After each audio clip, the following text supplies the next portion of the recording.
नमस्कार शेतकरी बंधूंनो, आज आपण मोसंबी या पिकाविषयी माहिती घेणार आहोत. आता मोसंबीमध्ये 3 बहार असतात. या मोसंबीपैकी हा जो आंब्या बहार आहे, जसे 3 बहार म्हणजे कोणते, की एक आहे मृग बहार, एक आहे हस्तबहार आणि हा शेवटचा म्हणजे काय आंब्या बहार. आंब्या बहार म्हणजे सगळ्यात गोड बहार आहे आणि मृग बहार जो आहे तो आंबट आहे आणि सर्वात प्रॉफिटेबल म्हणजे नफ्यामध्ये जर कोणते बहार असेल तर मरक बहार म्हणजे जे पावसावर अवलंबून असतं. आणि दुसरं म्हणजे बहार म्हणजे आता हिवाळ्यामधलं म्हणजे जानेवारी फेब्रुवारीचा बहार म्हणजे आंब्या बहार.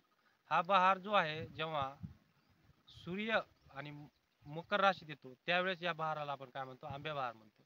आता या आंब्या बहारमध्ये आपल्याला पहिले बाग जी आहे ती अशा प्रकारे तुम्हाला व्यवस्थितपणे साफ केली पाहिजे. अशा कोणत्याही प्रकारचं गवत, कोणती वेल वगैरे नसली पाहिजे. हा तुमचा. आणि त्यानंतर बाग तानावर धरीत असताना किंवा बागाच्या जे सुरुवातीचे जे नियोजन आहे, ते नियोजनामध्ये तुमचे वखर वगैरे काय जे आहे तुम्ही पाळी वगैरे हे मोकळं करणं गरजेचं आहे दोन्ही साईडला. जर जमीन जर काळीची असेल तर थोडंसं मधले असं ही काळी जमीन आहे, तर अशा प्रकारे आपण हे थोडेसे मुळ्या मोकळ्या व्हाव्या म्हणून अशा प्रकारचं आपण दांडा थोडं हे केलेले. तर या ठिकाणी शेतकऱ्यांना बऱ्याच अडचणी येतात. त्या अडचणीमध्ये आपल्याला मात करायचा असतो. आता बागेमध्ये किंवा झाडामध्ये सुद्धा आपल्याला आरोग्य चांगलं ठेवण्यासाठी हे जे काही फांदे आहेत, हे जे वाळलेले फांदे आहेत ते तुम्ही कटिंग करून घेणं गरजेचे आहे. त्याचबरोबर हे ज्याकडे हस्तबहारचे जे काही फळं आहेत, हे फळं जे आहे हे फळं तुम्ही काढून घेणं गरजेचे आहे. हा एक सगळ्यात मोठा मुद्दा राहील. आणि त्यानंतर याला जो काही खोड आहे, या खोडाला बोर्डो पेस्ट करणं फार गरजेचं आहे. बोर्डो पेस्ट का करणं गरजेचं आहे, की जे काही तुमची बुरशी आहे ती बुरशी जेव्हा ओला होईल त्यावेळेस वरी चढत असते किंवा पाऊस पडेल तेव्हा चिपकत असते. त्या बुरशीपासून संरक्षण करण्यासाठी आपल्याला बोर्डो पेस्ट करणं फार गरजेचं आहे. बोर्डो करीत असताना एक साधा कॉपर घ्या, जो खड्यामधला असतो निळसर कलरचा, तो 1 किलो घ्या. आणि त्यामध्ये मोरचूत जो आहे म्हणजे चुना जो आहे, तो चुना जो 1 किलो घ्या. 5-5 लिटरच्या बादल्यामध्ये हे दोन्ही अलग अलग मिक्स करा. एकामध्ये कॉपर करा बोर्डो आणि एकामध्ये चुना मिक्स करा आणि रात्र भिजू घाला आणि काठीनं ढवळून घ्या. ढवळून घेतल्यानंतर मग ते आपला जो काही चुना आहे त्या चुनाचं मिश्रण करून घ्या. एखादा विळा असेल की एखादा गंज असेल तर त्याचं पीएच बरोबर आहे की नाही हे पाहण्यासाठी तो गंजला की त्याचं पीएच बरोबर नाही, आणि किंवा पीएच बरोबर असेल तर तो गंजणार नाही. म्हणजे न गंजलेला तुम्हाला काय घ्यायचं, विळा वगैरे काही घेऊन तुम्हाला चेक करायचंय. जर त्याचा पीएच जर व्यवस्थित झाला नाही तर तुमच्या मुळ्या फाटतात, म्हणजे सॉरी तुमची साल फाटते, खोडाची साल फाटते. तर त्यामुळं सर्वांना सांगू इच्छितो की आपण नियोजन करीत असताना ह्या गोष्टी फार महत्त्वाच्या आहेत. आता नियोजनामध्ये सर्वात मोठा अजून प्रश्न मला काय सांगायचं, की जर तुमच्या झाडामध्ये पाणी द्यायचं असेल तर ते पाणी डायरेक्ट देऊ नका. पहिले सुरुवातीला तुम्ही थोडंसं पाणी द्या, त्यानंतर अजून थोडंसं पाणी द्या आणि डायरेक्ट पूर्ण भरती पाणी देऊन टाका तिसऱ्या टाइम. म्हणजे 4 ते 5 दिवसाच्या अंतराने हे पाणी तुम्हाला द्यायचंय. पहिलं पाणी देत असताना ओला झाला की डोस तुम्हाला देणं गरजेचं आहे. त्या डोसमध्ये तुम्हाला झाडाच्या वयानुसार तुम्हाला डोस द्यायचे आहेत. एक्झाम्पल मी 5 वर्षावरील झाडाचं उदाहरण दिलं, तर 600 ग्रॅम 10-26-26 घ्या. त्यानंतर वसुंधरा सूक्ष्म अन्नद्रव्य 200 ग्राम घ्या. त्याबरोबर कॅल्बुम जो आहे तो 100 ग्रॅम घ्या. त्याबरोबर एच अल्टिमेट ह्युमिक जो आहे तो 30 ग्रॅम घ्या एका झाडाला. जेणेकरून काय होईल की तुमच्या झाडामध्ये जे काही कमतरता असेल सूक्ष्म अन्नद्रव्याची किंवा इतर खाद्याची, ते पूर्ण रिक्वायरमेंट जे आहे ते पूर्ण होऊन जाते झाडाला.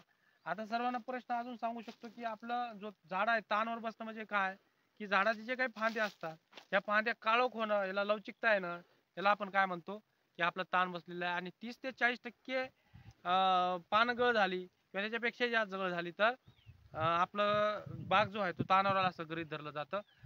गृहीत धरत असताना 25 नोव्हेंबर पासून तर तुमच्या पुढच्या 20-25 तारीखपर्यंत तुम्ही बाग तानावर धरू शकता आणि पहिलं पाणी देऊ शकता. आणि पाणी दिल्यानंतर 25 ते म्हणजे 20 ते 30 दिवसाच्या मध्ये तुम्हाला फुलाचं सुगंध येईल, फुलं मोठ्या प्रमाणात येतील. आता मी ज्या बागमध्ये आहे त्याचं नियोजन बरोबर झालेलं नाहीये, पण इथं सांगितलं असताना तुम्हाला हे नियोजनासाठी चुना वगैरे हे फांद्या जे काही असतील, फळं वगैरे जे असतील ते काढलेलं सांगण्यासाठी या ठिकाणी तुम्हाला या प्लॉटमध्ये आलेलो होतो. तर आता अमरवेल जे काही मधमाशी जे काही तुमच्या मादी असतील, पतंग मादी असतील, माशी असतील, त्या माशांना कंट्रोल करण्यासाठी पतंग माशाला तर त्या ठिकाणी तुम्ही जे वेल वगैरे आहेत अमरवेल, चांदवेल वगैरे जे ते आजूबाजूला काढून टाका. हे फार काढणं गरजेचं आहे. आता सगळ्यात मोठा मुद्दा असा आहे की तुमचं जेव्हा फेब्रुवारीमध्ये किंवा जानेवारीमध्ये जेव्हा फुलं वगैरे येतात तेव्हा सेटिंग होते, थोडंसं युरियाचं प्रमाण सुद्धा फार महत्त्वाचं आहे आणि बाकीचा डोस सुद्धा महत्त्वाचा आहे. चिकू अवस्थेमध्ये असताना सुद्धा तुम्हाला ॲग्रीना जो आहे 100 ग्रॅम घ्यायचे आणि मस्त जो आहे तो तुम्हाला 75 ग्रॅम घ्यायचे आणि त्याबरोबर थोडंसं नॉर्मल युरिया घ्यायचे, जेणेकरून काय गळ होणार नाही चिकूच्या अवस्थेमध्ये. हा एक तुम्हाला प्रक्रिया करणं गरजेचं आहे. आता मुद्दा असा आहे की बाग जर आघाडी मारत असेल आणि तानाच्या अगोदर असेल तर त्या तुम्हाला 05234 5 ग्रॅम आणि त्याबरोबर रसना प्लस किंवा रसना जो आहे किंवा पूर्ती जी आहे ते तुम्ही त्याच्याबरोबर फवारणी केली पाहिजे. रसना 1 ग्रॅम प्रति लिटरला किंवा पूर्ती जो आहे तो 2 मिली प्रति लिटरला तुम्ही फवारणी केली पाहिजे. त्याबरोबर जे बुरशीनाशक आहेत ते तुम्ही घेतलं पाहिजे किंवा तुम्हाला आळी गुंडाळणारी आळी, पानं गुंडाळणारी आळी असेल किंवा प्रोफेनोफास किंवा इतर जे काही तुमच्याकडे कीटकनाशक असेल कुलोरोमध्ये ते तुम्ही फवारणी करू शकता. फक्त एक सर्वांना विनंती आहे की तुम्ही फुलं असताना सल्फर वगैरे काही फवारणी करू नका आणि कॉपर वगैरे तुम्ही यूज करीत असाल त्याच्यामध्ये कोणत्याही प्रकारचं बुरशीनाशक, कोणत्याही प्रकारचं कीटकनाशक हे घ्यायचं नाहीये, सिंगल मारायचं आहे. तर हा एक मुद्दा तुमचा क्लिअर होऊन जाईल. आता सगळ्यात मोठा मुद्दा काय राहील की सगळ्यात मोठा मुद्दा काय राहील की आपल्याला ज्या डिशा आहेत त्या डिशा तुम्हाला ताणावर असताना ते तुम्हाला कंट्रोल करणं आहे आणि आता कंट्रोल करीत असताना सगळ्यात मोठा मुद्दा असा आहे की जे काही तुमचे फूट निघत असेल ताणावर असताना तर त्यावेळेस तुम्हाला अग्रेसर गोल्ड 15 लिटर पाण्यामध्ये 10 मिली घ्यायचे आणि त्याच्याबरोबर रसना जो आहे तो 1 ग्रॅम प्रति लिटर किंवा पुरती 2 मिली घ्यायची एका लिटरला आणि त्याच्याबरोबर तुम्हाला काही बुरशीनाशक घ्यायचे असेल तुम्ही घेऊ शकता, तर काही प्रॉब्लेम नाहीये. त्यानंतर तुमच्या फूट निघते वेळेस ताण तोडल्यानंतर फूट निघते वेळेस बोरोसल्फ हा 30 मिली घ्यायचे, एनएन्स हा 30 मिली घ्यायचे. तर त्यामुळं काय तुमच्या आघाडी म्हणजे तुमच्या जे काही गुंडे आहेत ते निघण्यासाठी तुम्हाला फार मदत मोठी होईल. त्यानंतर तुमची गुंडी निघत असताना फुलं निघाले असतील, पाणी ताण सोडल्यानंतर 25 दिवस झाले असतील तर त्यावेळेस 25 दिवसामध्ये तुम्हाला एक फवारणी मारायचं आहे. मॅक्झिबोर जो आहे, बोरान जो आहे तो 1 ग्रॅम प्रति लिटर आणि त्याबरोबर कॅल्मॅग्नी जी आहे 2 ते 3 ml तुम्हाला प्रति लिटरनं घ्यायचं आहे, जसं की 45 मिली एका पंपाला आणि त्यामध्ये तुम्हाला एखादा नेटिव्ह सारखा किंवा एक चांगला कस्टोडिया सारखा स्प्रे तुम्हाला घ्यावा लागेल त्यामध्ये, जेणेकरून काय होईल की जी बुरशी आहे, जे काही तुमच्या झाडामध्ये जे काही गुंड्या आहे, जे काही गळ आहे त्या सगळ्या गोष्टी तुमच्या थांबून जातील.